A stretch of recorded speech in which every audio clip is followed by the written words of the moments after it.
दुखालयम अशाश्वतम, यहां सब कुछ नष्ट होने वाला है, आज नहीं तो कल, कल नहीं तो परसों, चाहे जितने बीते वर्ष, पर नाश होगा पक्का।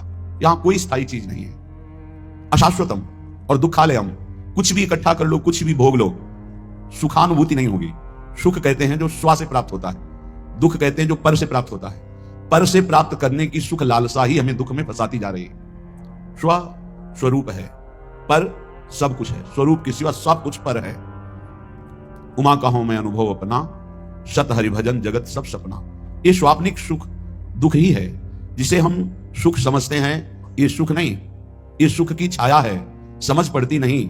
ये गिरधर की माया है, ये ऐसी माया है, ऐसा लगता है इसको भोग लिया तो सुख नहीं मिला, इसको भोगे तो शायद सुख मिलेगा, इसको चख लिया अब इसको चखे, इसको देख लिया अब ऐसे भागता रहता है मन इंद्रियों के साथ। सबकी चाह सुख है, पर यह चाह की पूर्ति जगत में नहीं होने वाली, ये प्रभु में ही होगी। चाहे जितना भटक लो, जब तुम्हें विपत्ति दुख और अशांति लगे तब भगवान की शरण में आ जाना, देखना कैसी तुम्हें शांति मिलती है, कैसे तुम्हारा हृदय आनंदित होता है। क्योंकि हम आनंद सिंधु के बच्चा हैं, हम जब अपने घर लौटेंगे तभी सुख मिलेगा। आनंद सिंधु प्रभु के नाम रूप गुण लीला के सिवा कहीं किसी को सुखानुभूति कभी ना हुई है, ना है, ना होगी।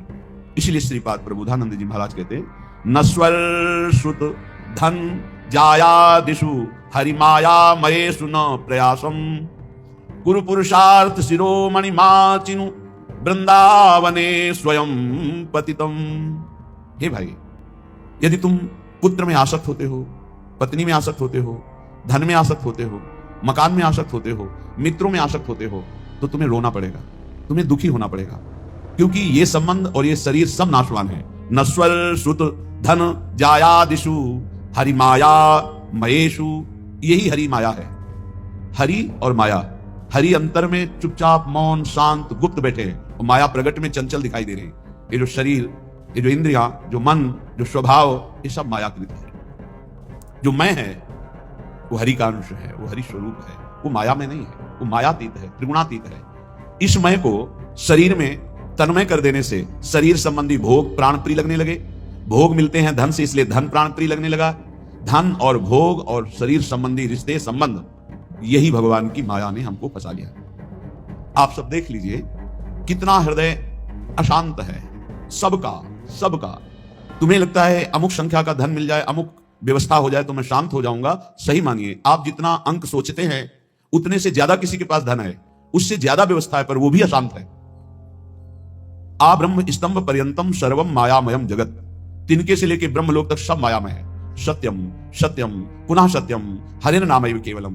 धन्य है जो सत्य सत्य पुनः सत्य हरिनाम में अपनी रसेंद्री को लगा दिया, वाकेंद्री को लगा दिया। नाम जपते हुए उसी का रसास्वादन कर रहे हैं हर समय, राधा राधा राधा, हरि हरि हरि, कृष्ण कृष्ण कृष्ण।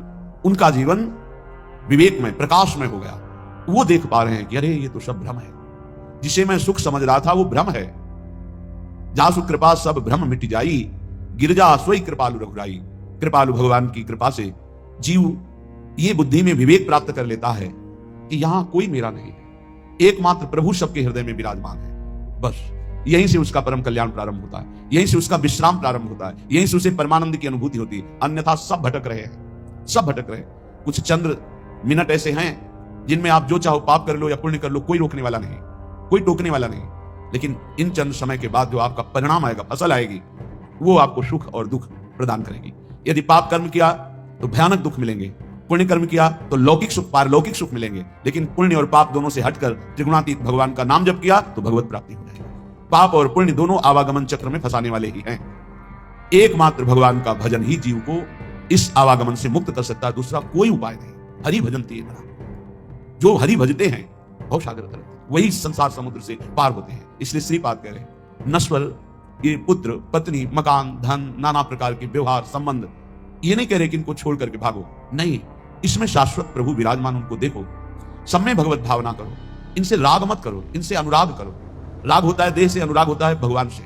सब में प्रभु बैठे हैं, ऐसी भावना से व्यवहार करो, खूब नाम जप करो। और ये भाव कहां से आएंगे? बोले आ जाओ श्रीधाम वृंदावन। वृंदावन की भूमि में आप जब सत्संग सुनेंगे, रसिकों का संग करेंगे, तो आपकी बुद्धि का परिवर्तन हो जाएगा। जो बुद्धि सांसारिक भोगों में सुख है ऐसा निश्चय करती है, वो विवेकवती बुद्धि होकर प्रभु में सुख है, स्वरूप में सुख है ऐसा निश्चय करने लगेगी। बुद्धि का परिवर्तन हो जाना ही उन्नति है, बुद्धि का पतन हो जाना ही नाश है। बुद्धिनाशो प्रणश्यति। शास्त्र कहता है जिसकी बुद्धि भ्रष्ट हो गई उसका सर्वनाश हो गया। जिसकी बुद्धि शुद्ध है भले कुछ ना हो लेकिन वो परम धनी है, क्योंकि उसका सही निर्णय होगा। सही निर्णय करने वाला परम आनंद को प्राप्त होता है। इसलिए श्रीपाद की बड़ी जोर की निष्ठा श्री धाम वृंदावन की है। वरमि वृंदारण्ये शुवरा की मदन मोहन द्वारी। द्वारा की मुझे कुत्ता कुतिया बना दिया जाए वृंदावन का।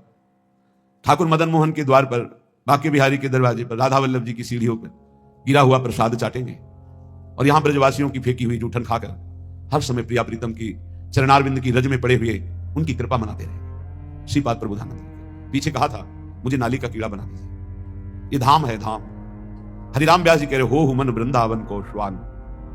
हे हरि कृपा करो मेरे मन को यही अच्छा लगता है कि अगर मुझे अगला जन्म मिले तो वृंदावन में ही मिले, भले मुझे कुत्ता बना दिया जाए। वृंदावन का बड़ा लाभ है, यहां हर योनि भगवत प्राप्ति कर लेती है। जैसे यहां आप देख रहे हो कुत्ता है या शुकर है या अन्य जीव है, देखो ये रज में लौटते हैं। जिस रज को ब्रह्मेश्वरादि सुदरूह पदारविंदो श्रीमत् पराग परमाद्भुत वैभवाया, परम अद्भुत वैभव जिस रज में छुपा हुआ है, जो भगवान ब्रह्मादि शनकादि शिवादि याचना करते हैं इस रज में निरंतर वास करने के लिए।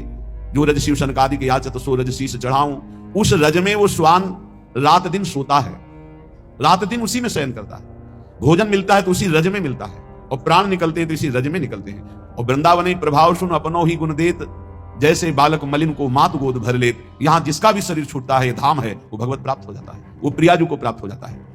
भगवान शंकर जिनके नाम की महिमा से काशी में मोक्ष प्रदान करते हैं, वो हरि जिनका नाम जप करते हैं, ये उनका धाम है, प्रियाजू का, वृंदावनेश्वरी का धाम है, राधा निकुंज वाटी वृंदावन है। इस रज में जो प्राण त्यागता है वो सीधे प्रियालाल के निज धाम दिव्य वृंदावन को प्राप्त होता है, चाहे पशु हो, पक्षी हो, मनुष्य हो, कोई हो। यहाँ साधन प्रभाव नहीं है, यहाँ धाम प्रभाव है। वृंदावन प्रभाव सुनो अपनो ही गुण देत, अपना गुण देता है वृंदावन, क्या परम पद प्रदान कर देता है। इसलिए कह रहे वरमि वृंदारण्य, इस वृंदावन में जो सब धामों का मूल है, शुभराकी मदन मोहन द्वारी, प्रिया प्रीतम के यहाँ दिव्य रूप विराजमान है। आज आप जब विठल विपुल देव जी का पूजन होगा तो आप सुनेंगे बिहारी जी महाराज कौन है, साक्षात प्रिया प्रीतम। राधा वल्लभ लाल जी कौन, साक्षात प्रिया प्रीतम। राधा रमण जी साक्षात प्रिया प्रीतम। ये किसी मूर्तिकार की रचना नहीं है, ये स्वयंभू स्वयं प्रिया प्रीतम मिलित रूप। ये वृंदावन धाम है, धाम है। नेत्र पावन नहीं इसलिए तुम्हें मूर्ति नजर आ रही नहीं, तो राधा रमण जी, राधा वल्लभ जी, राधा बांके बिहारी जी साक्षात प्रिया प्रीतम विराजमान। इनके दरवाजे में इनकी जूठन मिलती रहती है। हम तो धन्य मानते। एक बार किसी भक्त ने प्रश्न किया था, आप राधा नाम की इतनी महिमा करते हैं, ये वृंदावन के भिखारी लोग राधे राधे बोलते हैं, एक एक 10-10 रुपया मांगते हैं, तो क्या इस विषय में आपका क्या विचार है? क्या इनका सही चरित्र है? राधा राधा कह के, राधे राधे कह के रुपया मांगते हैं। हमें अपने भाव से देखना है। जिसका चश्मा हरा होता है उसे हरा दिखाई देता है, जिसका लाल होता है उसे लाल दिखाई देता है। हमारा चश्मा भाव का है। भावोत्सवेन भजताम रस कामधेनु। अखिल कोटि ब्रह्मांड नायक प्रभु श्री कृष्ण चंद्र जी कह रहे हैं, पूज्य भाई जी महाराज उस पद में लिखते हैं कि अगर मुझे कोई खरीदना चाहे तो निश्चित किया हुआ मूल्य है राधा नाम। राधा मुझे खरीद सकता है, ठीक है।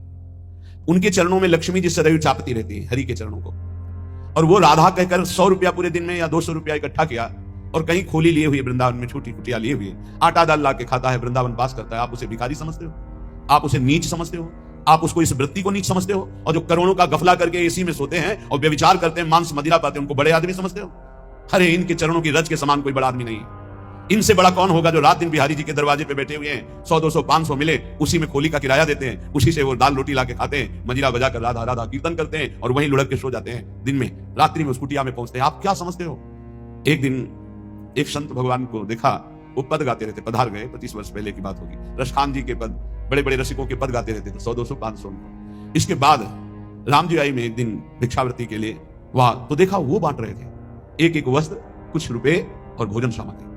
उनको देखा कि अरे ये तो 10-10 रुपए वहां एकत्रित करते थे। नजदीक गए और कहा, बाबा ये आपकी तरफ से आपका कोई भगत? बोले नहीं, जो बिहारी जो दे देते हैं उससे हमारा काम चल जाता है, जो बच जाता है वो ऐसे संत। क्या समझते हो आप? इन भिक्षुकों को क्या समझते हो जिनके दर्शन करने के लिए पूरा जीवन हो जाता है, लोग एक बार भी नहीं आ पाते, रोज उनके दरवाजे में बैठ के उनकी जय बोलते हैं। आप इन भिक्षुकों को आप क्या समझते हो? वृंदावन के भिखारी किनके भिखारी हैं? बांके बिहारी के दरवाजे के, राधा वल्लभ लाल के दरवाजे के। आप विषयों के, भोगों के, पापाचरण के भिक्षुक हो।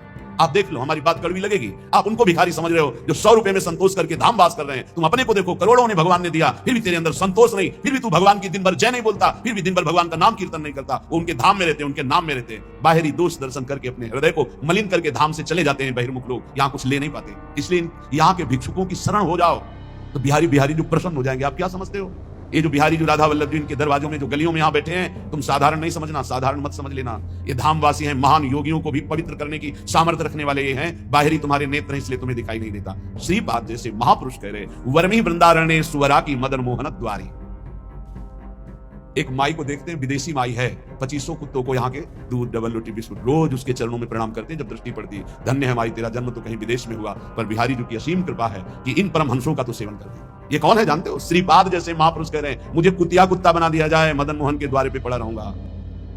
उद्धव जैसे महापुरुष कह रहे हैं, यहाँ की गुलमलता औषधि बना दिया। हरिराम व्यास जी जैसे महापुरुष कहते हैं, यहाँ का स्वान बना दिया जाए। ये धाम है, यहाँ दोष दृष्टि मत करना किसी पर, अरे ये तो बिल्कुल मत करना। ये लाडली लाल के लाडले हैं, इनकी बाहरी बात अलग है, आंतरिक बात को आप नहीं जानते। बिहारी जी में पौशाले में एक माई पानी पिला दी, ये पहले की, अब तो ऐसी दिनचर्या श्री जी ने दे दी है कि कहीं भी नहीं जाना हो पाता। एक दिन फूल बंगला बना, वो 22 संतों को एक 2 रुपया और एक सेव से बांट रही थी। बहुत ही उत्साह में भरी थी, जैसे उसके बेटे का ब्याह हो रहा। पूछा, माई ये आज तो पौशाला से हटकर, पानी पिलाने से हटकर क्यों बांट रही है? क्या कोई उत्सव है? हाँ, आज हमारे बिहारी जी को फूल बंगला बना है। जो पानी बेचने से पैसे मिलते थे पिलाने से, उनमें से आज फूल बंगला, फूल ही। आप क्या समझते हो, पानी पिला रही, 1 रुपया एकत्रित करे, बाद में फूल बंगला बना रही। आप इनको ऐसे मत देखिए कि भिक्षुक हैं, अरे ये तो मांगने वाले हैं। नहीं नहीं नहीं, ये बिहारी जी के कृपा पात्र हैं। जहां बड़े बड़े आचार्य कोटि के महापुरुष मांग कर रहे, हे हरि हम कब हुई हैं ब्रजवासी, वो उनके दरवाजे पर पड़े रहते हैं।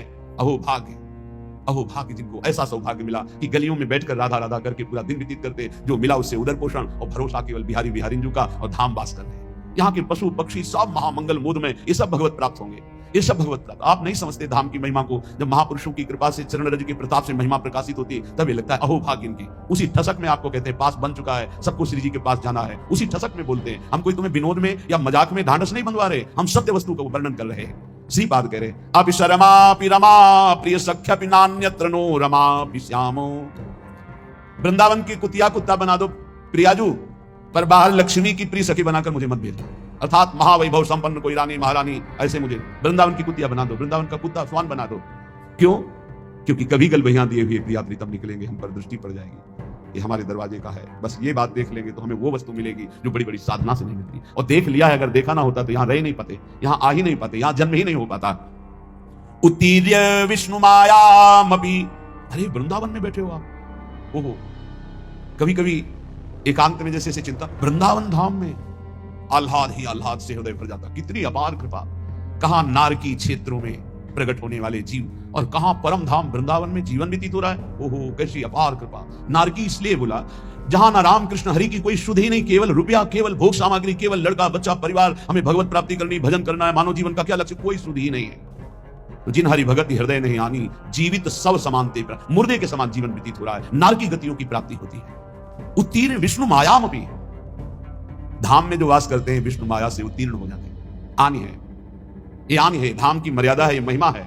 यहाँ जो वास करते हैं भगवान की माया से मुक्त हो जाते हैं। धाम का प्रभाव, यहाँ की रज का प्रभाव। एक बार सत्संग में सुनाया था, एक बहुत बड़े ज्योतिषाचार्य अपने मित्र के साथ श्रीधाम वृंदावन की भूमि में प्रवेश किए। उनके मित्र कहते थे कोई चमत्कार दिखाओ अपनी ज्योतिष का, आप तो बड़े भारी ज्योतिषाचार्य। अचानक एक आदमी के ऊपर दृष्टि पड़ी, वो थैला लिए यात्रा में आया था, धाम यात्रा। समय से गणित लगाया, कोई परिचय नहीं, बस समय से, और कहा इसकी कल मृत्यु होगी और इसके कर्मानुसार इसको अधोगति प्राप्त होगी, प्रेत योनि को जाएगा। कल 12 बजे इसकी मृत्यु होगी, इसको सांड मारेगा, बैल मारेगा, वही मर जाएगा। तो उनका कल तक इस आदमी का पीछा करूंगा, जहां ये रोकेगा आसपास रुकूंगा, जहां चलेगा चलूंगा, देखूंगा तुम्हारी ज्योतिष सत्य है कि नहीं। तो उनका परम सत्य है, तुम देख लेना कल 12 बजे मारा जाएगा। ठीक उनका अनुसरण किया, वो बाहर से आए हुए यात्री थे। ठीक 12 बजे एक सांड जिसके बगल से वो निकले, एक मिट्टी के पिंड में खूब ऐसे खेल करके आया था, तो सींगों पे उसके रज लगी थी। काल स्वरूप एकदम हुआ, दौड़ा, ऐसे मारा, पूरा पेट में ऐसे सींग घुस गई, उठा लिया, पटक दिया, चल दिया। अब वो आश्चर्यचकित ज्योतिषाचार्य, भजनानंदी, गायत्री अनुष्ठान करने वाला, पवित्र दृष्टि वाला, धाम की कृपा से उसने देखा कि वो दिव्य तेजोमय होकर के वो भगवत स्वरूप में विलीन हुआ। वो बड़ा आश्चर्यचकित, दोनों, जो उनका मित्र था उसने कहा तो बड़ी खुशी की बात, आपने जो जो बात कही वो बात हो गई। बोले तुम प्रकट बात देख रहे हो, मैं उसे नहीं देख रहा, मैं ये देख रहा हूं कि इसकी दुर्गति होनी थी और ये तेजोमय होकर के कैसे विलीन हुआ।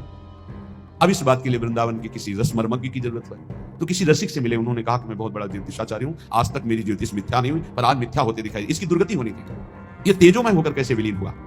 तो उन्होंने कहा जिस सांड ने मारा उसकी सींग पर रज थी, जब पेट में मारा तो उसके पेट में रज गई, और जे भी प्राण छूटे तो रज के प्रभाव से वो भगवान को प्राप्त हो गया, उसे भगवत प्राप्ति। ये वो धाम है घोर पापाचारी को भी परम पद प्रदान कर दे। उत्तीर्ण विष्णु मायामपि, भगवान की माया से मुक्त होने के लिए सहज करुणा बरस रही। अगर भगवान ने माया का खेल रखा है तो उससे मुक्त होने के स्थान भी बना दिए।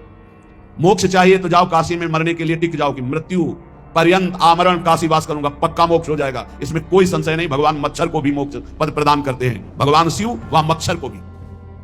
एक बार एक सिद्ध महापुरुष के पास कुछ लोग चल रहे थे काशी में, तो गटर में देखा कीड़े बिल, तो कहा गुरुदेव क्या इनको भी मोक्ष प्राप्त होता है? ये भी तो काशी में है, मतलब अपने लोग वेदांत पढ़ रहे हैं, साधना कर रहे हैं, मोक्ष प्राप्त हो जाए वो तो, लेकिन क्या इनको भी प्राप्त होता है? कहते काशी में सबको प्राप्त होता है। तो उन्होंने स्पर्श किया और कहा आप देख, तो देखा जितना कीड़ा मर रहा था सबको भगवान से उपदेश कर रहे हैं, सबको नाम का उपदेश करके मोक्ष पद, सब दिव्य रूप से अपने स्वरूप में स्थित होते जा रहे हैं। ऐसे इस धाम की महिमा दिखाई गई। जो जीव शरीर छोड़ता है तो ये दिव्य सखियां के राधा नाम सुनाती है और वो प्रियालाल को प्राप्त हो जाता है। ये धाम की महिमा। उत्तीर्ण विष्णु मायामपि, जो धाम का आश्रय ले लेता है वो माया मुक्त। धाम का वास करना अखंड और धाम का आश्रय ले लेना दोनों समान है। जो वास नहीं कर सकते वो आश्रय ले ले, प्रियाजू के चरणों की शरणागति, धाम का आश्रय, राधा नाम का जप, अच्छे आचरण, बाहर रहकर भी आपको धाम की ही प्राप्ति होगी, जो धामवासी की गति होती है। आश्रय आपने धाम का लिया। वनितायाम अविश्वसन प्राज्ञ, अब एक सावधानी कहते हैं, ये काम वेदना हमें भगवान की मार्ग से भ्रष्ट कर देती है, गिरा देती है। तो जो परस्पर शरीर भोगाकर्षण है उसे हम केवल वनिता शब्द से ही नहीं जोड़ते हैं, उसे हम अर्थभाव में लेते हैं। परस्पर जो काम भोग की आकर्षण वृत्ति है, इस आकर्षण वृत्ति पर संयम किया जाए, चाहे जहां हो चाहे जो भी हो। अगर इस पर संयम नहीं करोगे तो ये तुम्हारा सर्वनाश कर देगा और कभी तृप्ति होने वाली है नहीं। तद भय चकितः सततम निवसति वृंदावनेति निर्विण्णः, भयभीत हो जाओ, ये काम वृत्ति सुख प्रदान करने वाली नहीं, तुम्हारा नाश करने वाली है। जो शरीरधारी व्यर्थ में वीर शक्ति का नाश करते हैं वो खोखले हो जाते हैं, दिमाग काम नहीं करता, शरीर काम नहीं करता, सोच मंद पड़ जाती है, जठराग्नि मंद पड़ जाती है, उत्साह मंद पड़ जाता है, बहुत तरह की हानि है। मत मानो किसी की भी बात जो वीर नाश के लिए सपोर्ट करते हैं, वो मलिन बुद्धि है। कोई ब्रह्म ऋषि बोल रहा हो हमें बताना, कोई शास्त्रज्ञ बोल रहा हो हमें बताना, जिसको शास्त्रों का प्रमाण हो और प्रमाणित करके हमें बोले। डॉक्टर पार्थिव शरीर के केवल ज्ञाता हैं, तो चीर फाड़ करना, रोगों की निवृत्ति करना, इस बात पे बोलो हम आपको भगवान की तरह प्रणाम करके मानते हैं। लेकिन आप शास्त्र आज्ञा का उल्लंघन करके मनमानी बोलोगे तो तुम्हारी बात मानने वाली नहीं। शरीर संबंधी रोग निवृत्ति के लिए ऑपरेशन करना, हड्डियों को जोड़ना, रोगों की जानकारी करके उसे निरोग करना, हम प्रणाम करते हैं आपको। आप भगवान के स्वरूप हो, आप भगवान के अंश हो, आप जीवों की दुख निवृत्ति के उपाय बताते हो, धन्यवाद। लेकिन आप गर्भपात के लिए सपोर्ट करते हैं, आप भ्रूण हत्या, गर्भ हत्या कराते हैं कि ये बच्चा ठीक नहीं है, आप ब्रह्मचर्य नाश का सपोर्ट करते हैं, ये आपके लिए बहुत गलत है। क्योंकि आप जगत मंगल के लिए डॉक्टरी सीखे हैं, जगत अमंगल के लिए नहीं। ये अमंगल करने वाली चेष्टाओं को आप थोड़ा संयम में रखें अपनी बुद्धि को। आप तस्मात् शास्त्रम, शास्त्रों का स्वाध्याय कीजिए। वेदो नित्य मधीयताम संगा सत्सु विधीयताम, वेदों का नित्य स्वाध्याय करो, महापुरुषों का संग करो, फिर देखो तुम्हारी वाणी पवित्र हो जाएगी, फिर तुम वही बोलोगे जिससे जगत मंगल होगा। ये जो ब्रह्मचर्य नाश करते हैं व्यर्थ में, बहुत पछताना पड़ेगा, जीवन मृत्यु तुल्य हो जाता है। इतनी आसक्ति प्रबल हो जाती है कि बड़े बड़े ज्ञानियों को भी माथे पे हाथ रख के सोचना पड़ता है, मैंने आसक्ति क्यों की। ये माया का ऐसा प्रचंड स्वरूप है। ज्ञानी नाम अपि चेतांसि देवी भगवती सा बलादा कृष्ण मोहाय महामाया प्रचति। हंसते हंसते खेल खेल में ऐसी आसक्ति हो जाती है कि प्राण त्यागना सहज लगता है, लेकिन काम भोग का त्यागना कठिन हो जाता है। आप विचार करके देख लीजिएगा, आज उसी आसक्ति ने आपको भगवान से विमुख करके बहुत दूर रखा है, और ऐसा लग रहा है कि भजन, ये अध्यात्म मेरे से नहीं होने वाला। आप भगवान के अंश होकर भी भगवान की प्राप्ति के लिए उत्साह खो दिए, नहीं हो पाएगा मेरे से। तद भय चकिता सततम, भयभीत हो जाओ इस काम भाव से, आश्चर्यचकित हो जाओ कि तुझ ज्ञान स्वरूप को कैसे फंसा लिया इस भगवान की काम भोग जनित मायावृत्ति ने। तो तू निरंतर राधा नाम जप कर और सत्संग सुन। मन तो चंचल, श्रवण को सबका मन सबसे अधिक चंचल है। ताको कौन उपाय, उसको वश में करने का उपाय क्या है? बोले साधन को हरि भजन है, कै सत्संग सहाय। साधना तो है नाम जप और सहायता होगी सत्संग से। खूब